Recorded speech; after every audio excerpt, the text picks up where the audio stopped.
நாமக்கல் மாவட்டம் பரமத்தி வேலூர் அடுத்த சீத்தம்பூண்டி கிராமம் இரவு 12:30 மணி தோட்டத்து வீட்டில் தனியே படுத்து கிடந்த 65 வயதான மூதாட்டி சாமியாத்தாள் பக்கத்து வீட்டுக்காரர்களுக்கு போன் செய்து திடீரென கதறியுள்ளார்.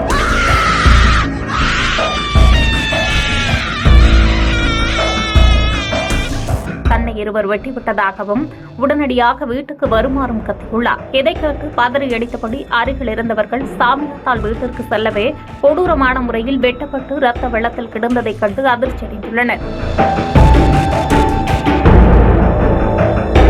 இதையடுத்து அக்கம் பக்கத்தினர் சாமியாத்தாளின் மகளான கிருஷ்ணவேணிக்கு தகவல் கொடுக்கவே 15 கிலோமீட்டர் தொலைவில் உள்ள ஒரு ஊரில் தனது கணவருடன் வசித்து வந்த கிருஷ்ணவேணி பதறி அடித்து ஓடி வந்துள்ளார். அங்கு ரத்த வெள்ளத்தில் கிடந்த தனது தாயை மீட்டு ஈரோட்டில் உள்ள தனியார் மருத்துவமனையில் கிருஷ்ணவேணி சிகிச்சைக்காக அனுமதித்த நிலையிலும் சிகிச்சை பலனின்றி சாமியாத்தாள் பரிதாபமாக உயிரிழந்தார்.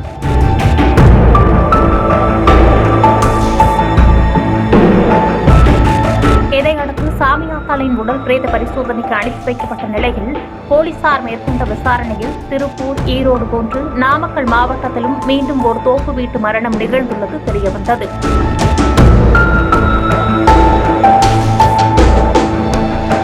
நாமக்கல் மாவட்டம் பரமத்தி வேலூர் அடுத்த சீத்தம்பூண்டி கிராமத்தைச் சேர்ந்தவர் 65 வயதான மூதாட்டி சாமியாத்தாள். இவருக்கு ஒரு மகன் மற்றும் மகள் உள்ள நிலையில் இருவருக்கும் திருமணம் நடைபெற்று வெளியூரில் செட்டில் ஆகியுள்ளனர்.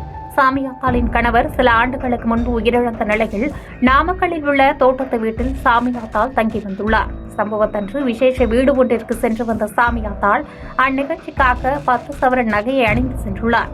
இந்நிலையில் நிகழ்ச்சியை முடித்துவிட்டு வீட்டிற்கு வந்த சாமியாத்தாள் நகைகளை கழற்றி வைத்துவிட்டு வெளியே உள்ள கட்டிலில் தூங்க சென்றுள்ளார்.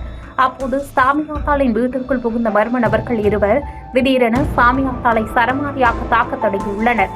இதனால் கத்தி கூச்சலிட்ட போது சாமியாத்தாளின் வாயில் மர்ம நபர்கள் வெட்டியுள்ளனர். தொடர்ந்து தலை, கை, கால் என உடலின் பல பகுதிகளில் வெட்டிவிட்டு அக்கம் பக்கத்தினர் வருவது தெரிய வந்தவுடன் குற்றவாளிகள் அங்கிருந்து தப்பி ஓடியுள்ளனர்.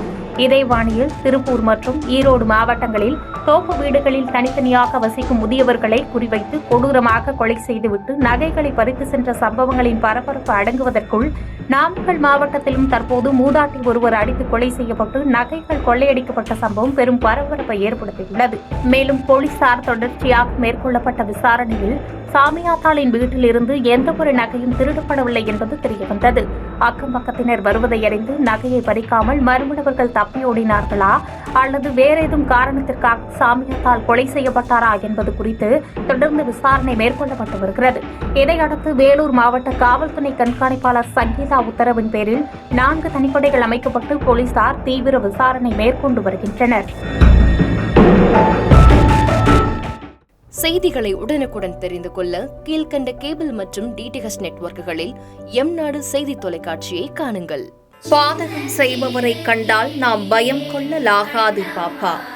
மோதி மிதித்துவிடு பாப்பா, அவர் முகத்தில் உமிழ்ந்துவிடு பாப்பா. அண்மை செய்திகளை உடனுக்குடன் தெரிந்து கொள்ள இணைந்திருங்கள் எம்நாடு தொலைக்காட்சியுடன்.